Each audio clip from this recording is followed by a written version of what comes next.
بسم الله والصلاة والسلام على نبينا محمد وعلى آله وأصحابه أجمعين أما بعد طيب.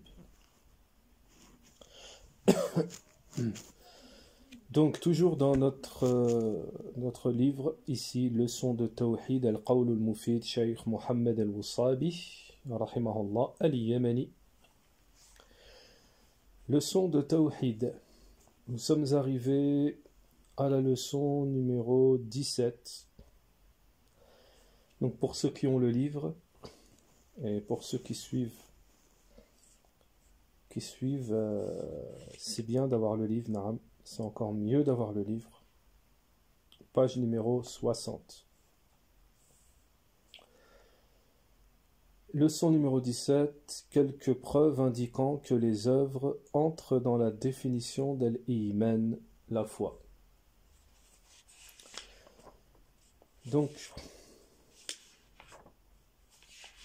un petit calem avant de commencer ce cours, c'est que ce livre est très important et très profitable en ce qui concerne les bases, les fondements des gens de la Sunna. Les bases, les fondements des gens de la Sunna. Fi Tawhid, dans l'unicité d'Allah Ta'ala, fi al-Aqida, dans le dogme, dans la croyance des gens de la Sunna. Donc chaque chapitre a son importance. Il ne faut surtout pas penser qu'il y a des chapitres qui sont là, comme ça, pour faire joli. Chaque chapitre a son importance. Son importance capitale, fondamentale. Donc je conseille vivement l'étude de cet ouvrage. Je conseille vivement l'étude de cet ouvrage. Naham. Taïb, leçon numéro 17, quelques preuves indiquant que les œuvres entrent dans la définition d'al-Iman, la foi.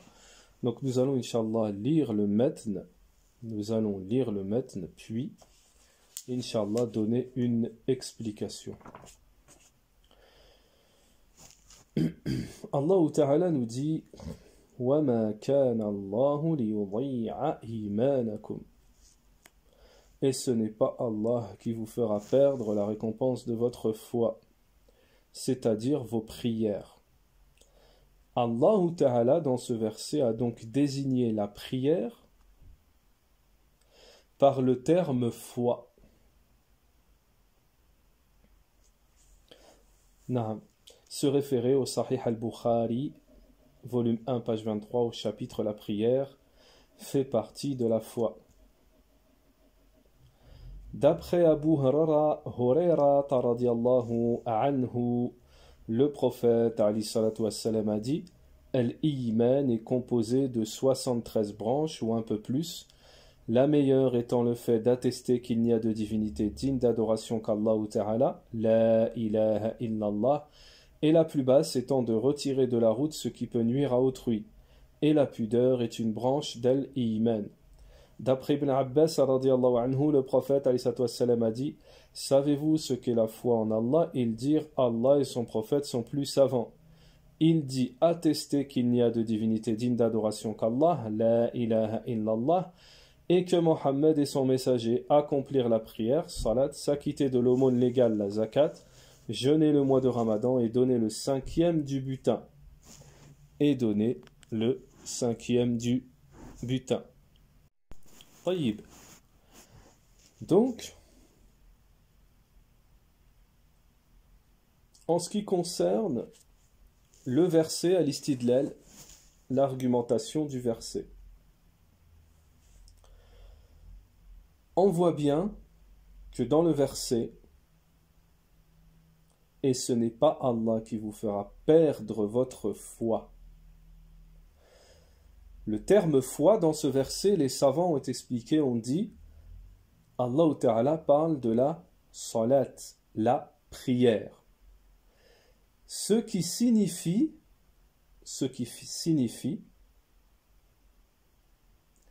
que la prière a une relation avec la foi, c'est-à-dire qu'elle fait en tant que œuvre, en tant que pratique, en tant que œuvre, elle fait partie de la foi, partie intégrante de la foi. Ce verset est donc une preuve que les œuvres font partie de la foi, entrent dans la définition de la foi. Et ça, c'est très très très important, c'est fondamental, vous allez le voir par la suite. Pourquoi? Donc tout de suite, la première base, la première chose à se mettre en tête et à rentrer dans son cœur, c'est, en tant que croyance, c'est que chez les gens de la Sunna, les œuvres font partie de la foi. Les œuvres font partie de la foi. Ensuite, nous avons le premier hadith, le hadith de Abu Hurairah radhiyallahu anhu, le hadith que nous avons lu précédemment. Dans ce hadith, le prophète alayhi wassalam nous dit: Al-Iman, la foi, est composée de 73 branches, ou un peu plus. La meilleure étant le fait d'attester qu'il n'y a de divinité digne d'adoration qu'Allah Ta'ala, la ilaha illallah, et la plus basse étant de retirer de la route ce qui peut nuire à autrui. Imatatul adha anit tariq. Donc ça, le fait de retirer de la route ce qui peut nuire à autrui, on voit bien que c'est une œuvre. On voit bien que c'est une œuvre. Et cette œuvre, le prophète, alayhi wassalam, dans ce hadith, nous a dit qu'elle fait partie de la foi. Donc c'est encore ici une preuve que les œuvres font partie de la foi. Deuxième hadith, d'après Ibn Abbas, anhu, le prophète a dit: savez-vous ce qu'est la foi en Allah? Il dit, Allah et son prophète sont plus savants, il dit, le prophète, attester qu'il n'y a de divinité digne d'adoration qu'Allah, shahadatu an la ilaha illallah wa anna muhammadan rasulullah, accomplir la prière et s'acquitter de l'aumône légale, jeûner le mois de Ramadan et donner le 5e du butin. On voit qu'ici, le prophète ﷺ parle de la foi. Savez-vous ce qu'est la foi? Interroge sur la foi. Et ensuite, à la fin du hadith, il dit: la foi, c'est accomplir la prière, donc c'est une œuvre. C'est s'acquitter de l'aumône légale, la zakat, c'est une œuvre. Jeûner le mois de Ramadan, c'est une œuvre. Donner le 5e du butin, c'est aussi une œuvre. Donc, ce sont des œuvres. Donc, ce deuxième hadith est une preuve également que les œuvres font partie de la foi. Et les savants de la Sunna nous disent, je dis bien de la Sunna, vous allez comprendre à la suite pourquoi on insiste sur cela, parce que ceux qui ne font pas partie de la Sunna ne voient pas que les œuvres entrent dans la foi. Donc les gens de la Sunna disent que les œuvres font partie, ont la croyance que les œuvres font partie de la foi, et bien sûr cela argumenté, indiqué par le Kitab wa Sunna, comme nous venons de le voir, de l'éclaircir ici. Donc nous allons lire incha'Allah ta'ala un petit tafsil, un petit détail de Shaykh al-Uthaymin rahimahullah sur cette mas'ala, cette question religieuse.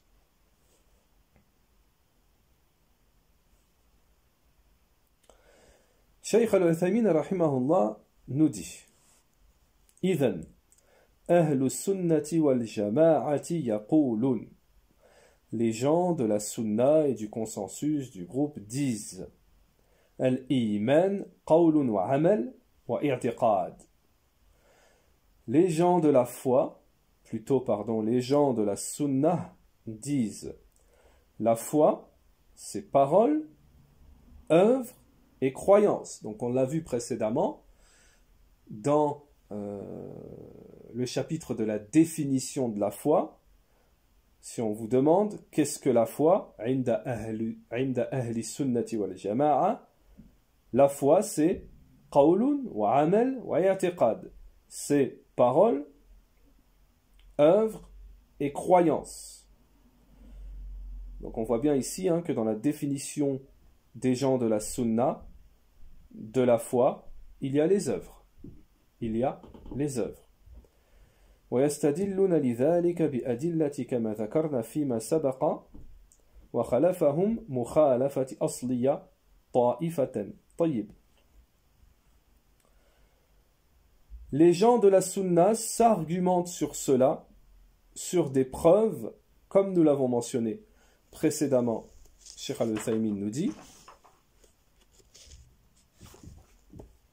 donc nous aussi on a mentionné des preuves à cela.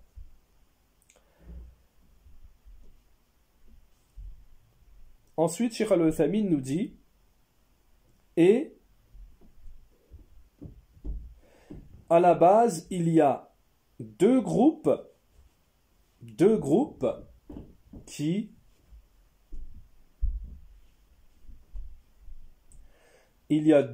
se sont démarqués, qui ont dévié de cette question religieuse par rapport aux gens de la sunna. Il y a deux groupes qui ont dévié.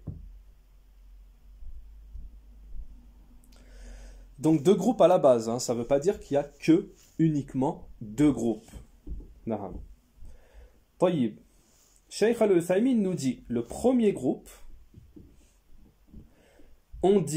ils ont dit, قالوا إن الإيمان هو اعتقاد القلب فقط.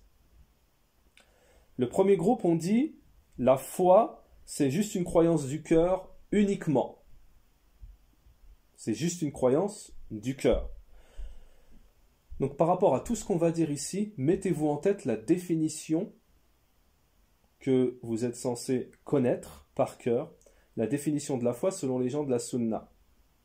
Vous devez l'avoir en tête. Comme ça, quand on parle des sectes, tout de suite, vous situez. Par exemple, la définition de la foi chez les gens de la sunna, c'est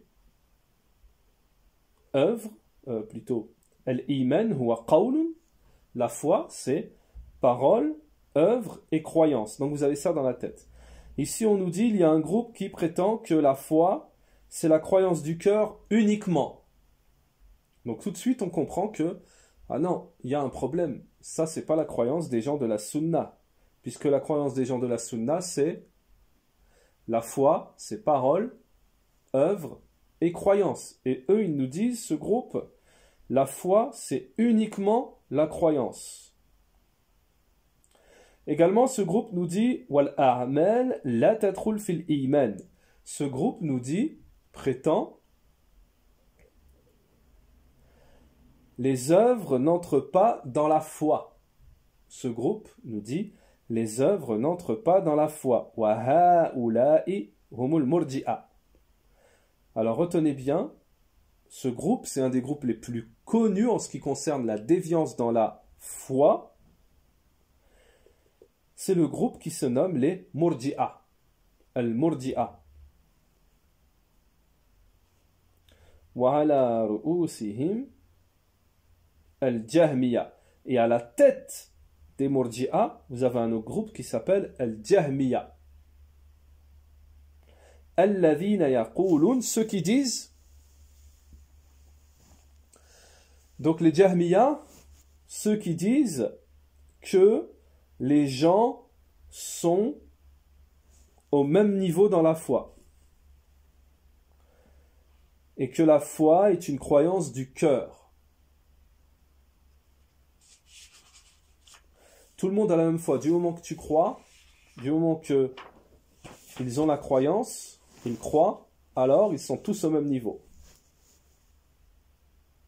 Donc avec tout ce qu'on a vu précédemment, la foi augmente, la foi diminue, et là ici, on est en train de voir la foi, c'est les œuvres font partie intégrante de la foi.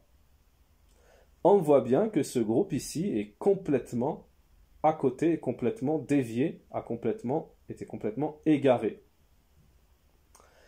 Ce groupe également nous dit al-a'mal fa innaha la tadkhul fil iman. Ce groupe nous dit les œuvres n'entrent pas dans la foi.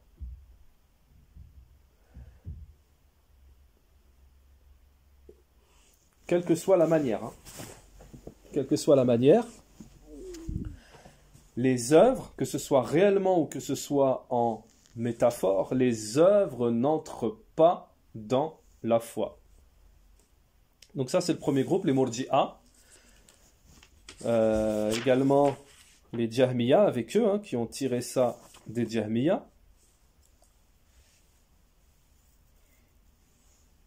Donc on voit bien que le premier groupe prétend que la foi c'est uniquement la croyance, donc voilà sa déviance, et que les œuvres n'entrent pas dans la foi. Donc ça contredit, comme on l'a vu précédemment, ça contredit complètement la croyance du Kitab wa Sunnah, c'est-à-dire des gens de la Sunnah, puisque la foi englobe, comprend les œuvres également, paroles, œuvres et croyances. Donc les œuvres sont comprises dans la foi. On ne dit pas que les œuvres, comme cette secte, ce groupe, que les œuvres ne font pas partie de la foi. Le deuxième groupe, قالوا إن الأقوال والأعمال من الإيمان لكنها شرط في وجوده بمعنى أنه إذا فقد منها شيء فقد الإيمان كله. طيب. Alors on nous dit ici, ce deuxième groupe, hein, qui sont les Khawarij,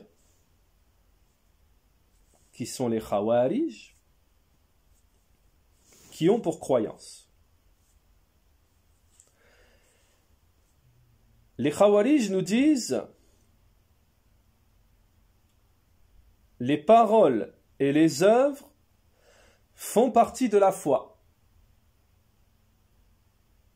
Mais elles sont, donc les œuvres, hein, sont une condition d'acceptation de la foi. Les œuvres, alors on va expliquer ça, mais retenez-le bien, assimilez bien, c'est très important. Ce qu'on va expliquer ça. Pourquoi? Parce que quelqu'un, pour vous tester, peut vous poser la question, est-ce que les œuvres sont une condition d'acceptation de la foi? Si vous répondez oui dans l'absolu, il vous dira tu es un khariji ou tu es un murji, mais ça ce n'est pas la croyance des gens de la sunna. Alors on va expliquer ça, on va un petit peu détailler ça à la suite. Taïb, les Khawarij donc nous disent les œuvres et les paroles font partie de la foi, mais elles sont une condition, donc les œuvres sont une condition d'acceptation de la foi. C'est-à-dire dans le sens où lorsqu'il n'y a pas d'œuvre, il n'y a pas de foi. Et eux, pour eux, c'est dans l'absolu. Hein. C'est dans l'absolu. Alors, Cheikh Al-Uthaymeen nous détaille un petit peu cela en nous disant, ils disent,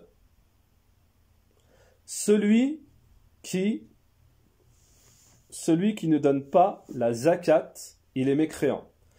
Celui qui ne prie pas, il est mécréant. Celui qui ne jeûne pas, il est mécréant. Celui qui ne fait pas le pèlerinage, il est mécréant. Celui qui coupe les liens de parenté, il est mécréant.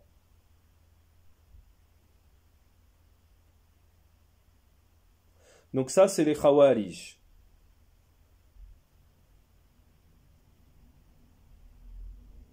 نعم. ولذلك كان موقف الخوارج أشجع من المعتزلة لأن الخوارج قالوا كافر ولم يبالوا. نعم. طيب. Cheikh Al-Uthaymeen rahimahullah à la suite de cela nous dit فإن قال قائل على مذهب أهل السنة هل الأعمال شرط في وجود الإيمان. Donc Cheikh Al-Uthaymeen nous dit selon la doctrine des gens de la sunna, est-ce que les œuvres sont une condition de la foi, c'est-à-dire d'existence de la foi?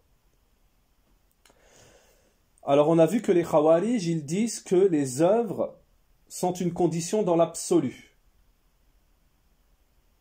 Ça veut dire, s'il y a une seule œuvre de l'islam que la personne ne fait pas, chez les Khawarij, pour les Khawarij, hein, elle est mécréante dans l'absolu. Chez les gens de la Sunna, Cheikh Al-Uthaymeen nous dit, il y a des œuvres qui sont une condition de la foi, et il y a des œuvres qui ne sont pas une condition de la foi.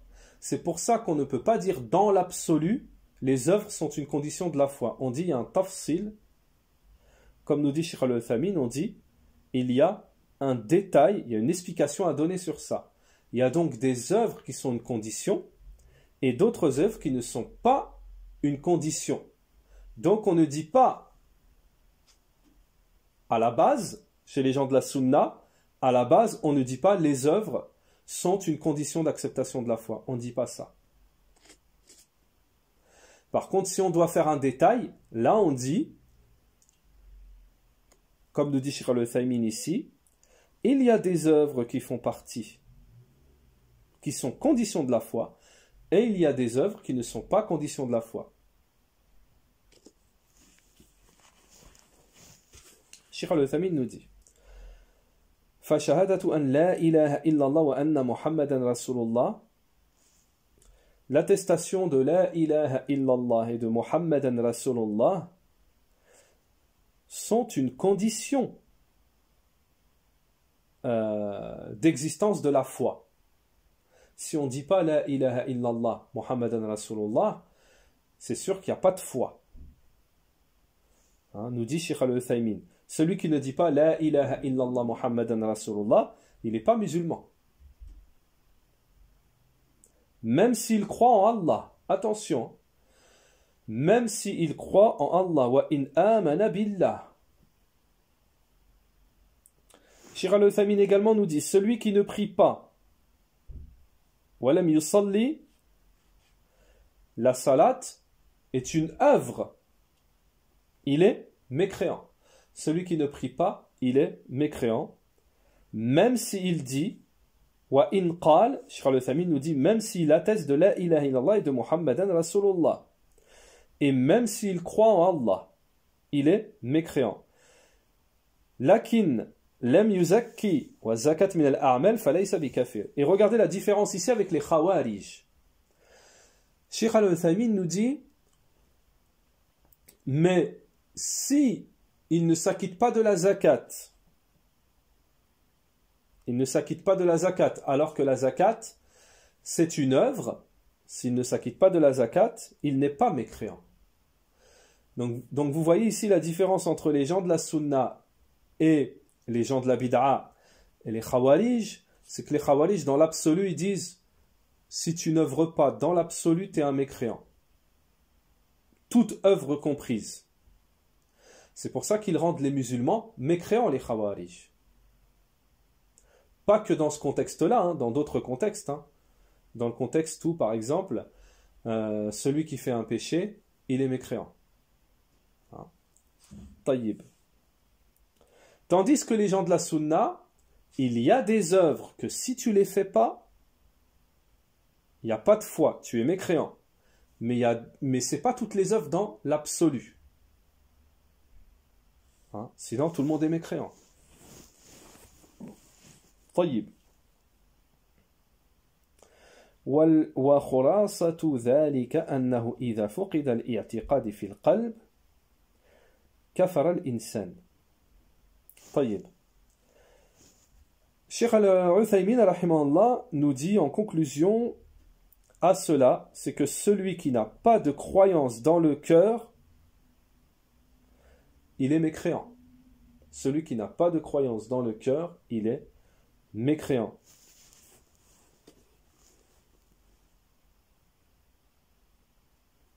Alors, ensuite, il y a un tafsil, c'est-à-dire un détail en ce qui concerne la personne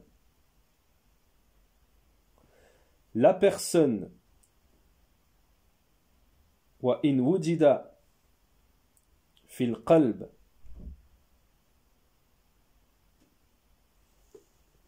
c'est-à-dire que si la personne a à la fois la croyance dans son cœur, mais qu'elle ne pratique pas certaines paroles et certaines œuvres, il y a alors un détail, nous dit Cheikh Al-Uthaymin. Je sais que c'est un peu technique, je pense que là ça va être un petit peu technique, mais nous vous demandons de vous concentrer, d'écouter plusieurs fois.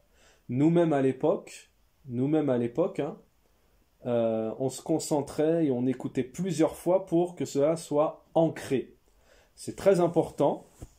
Donc, Inch'Allah, on se concentre, quitte à écouter plusieurs fois jusqu'à ce qu'on ait compris et même jusqu'à demander, s'il le faut, demander explication de Na'am. Taïb. Donc, je reprends. Cheikh Al-Uthaymin nous dit en ce qui concerne celui qui a la croyance, la foi dans son cœur, mais qui a ce qu'on appelle un manque dans les œuvres et dans la pratique. Il y a des choses qu'il ne dit pas, qu'il ne pratique pas. Cheikh Al-Uthaymin nous dit il y a un détail sur cette personne. On ne dit pas tout de suite ouais c'est un mécréant. Hein. Il y a un détail. Alors ce détail, Cheikh Al-Uthaymin nous dit فَإِنَّ دَلَّةَ النُّصُوص عَلَى أَنَّهُ يَكْفُرُ كَفَرَ وَإِلَّا فَلَا. Cheikh Al-Uthaymin nous dit si les textes nous indiquent qu'il a mécru, il aura mécru. Sinon, non. Celui qui croit en Allah le Très-Haut, mais qui ne témoigne pas de la ilaha illallah Muhammadan Rasulullah, il aura délaissé une parole. Mais il aura mécru. Par cela, celui qui dit « Je crois en Allah » et qui témoigne de « La ilaha illallah Muhammadan Rasulullah » mais qui ne prie pas. Cheikh Al-Uthaymin nous dit « Il aura mécru selon la parole prépondérante. » Il aura mécru selon la parole prépondérante, car il y a une divergence entre les savants.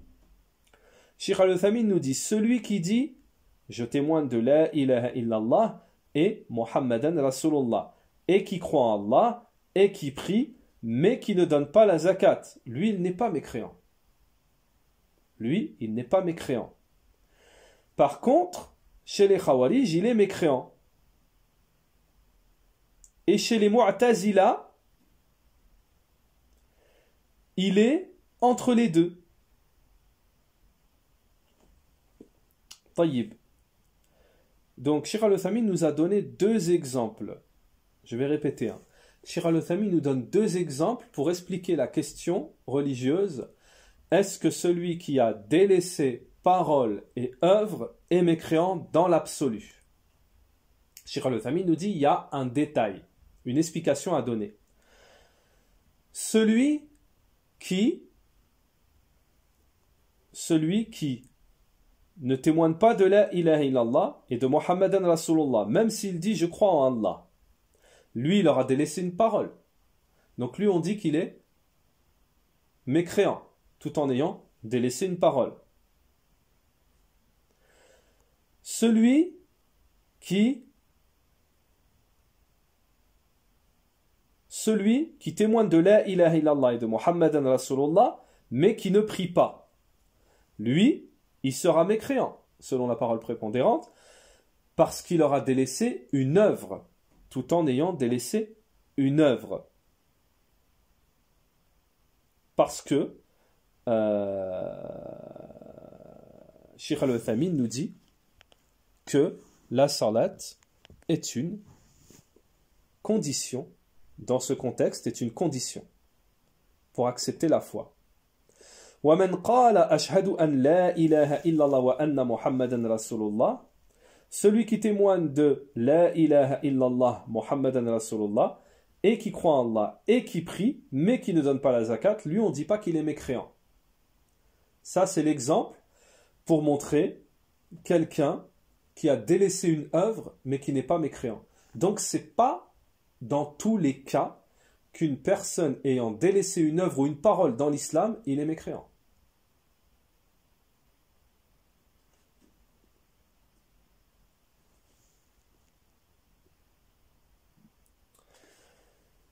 Tayyib.